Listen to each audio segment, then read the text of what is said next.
আজকের গল্প মেঠো ইঁদুর ও শহুরে ইঁদুর। একদিন এক গণ্যমান্য শহুরে ইঁদুর গেল এক গ্রামের মেঠো ইঁদুরের কাছে। মেঠো ইঁদুর বাস করত মাঠের এক গর্তে। সে তার শহুরে অতিথিকে মটর ও গমের দানা খেতে দিল। গণ্যমান্য ইঁদুর একটু খুঁটে খেয়ে বলল, তোমার খাবার খুবই অপুষ্টিকর, তাই তুমি এমন রোগা। তুমি একদিন এসো আমার কাছে, দেখো আমরা কিভাবে থাকি। তখন মেঠো ইঁদুর গেল শহুরে ইঁদুরের কাছে। সে থাকত এক বাড়ির মেঝের নিচে গর্তে। রাতের জন্য তারা দুজন মেঝের নিচে অপেক্ষা করল। রাতে লোকেরা এসে খেয়ে চলে গেল। তখন শহুরে ইঁদুর তার অতিথিকে এক গর্ত দিয়ে খাবার ঘরে নিয়ে গেল। তারা দুজনেই উঠে বসল টেবিলের উপর।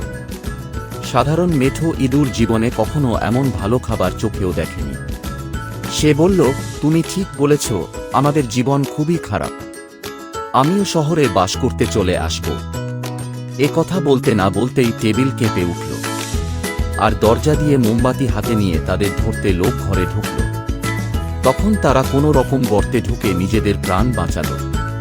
মেঠো ইঁদুর বলল, না, এর চেয়ে আমার মাঠে বাস করা অনেক ভালো। সেখানে এমন মিষ্টি খাবার নেই ঠিকই, তবে এমন ভয়ের কোনো কারণও নেই। গল্পের শিক্ষা, যার যা কিছু আছে তাই নিয়ে সুখে থাকা ভালো।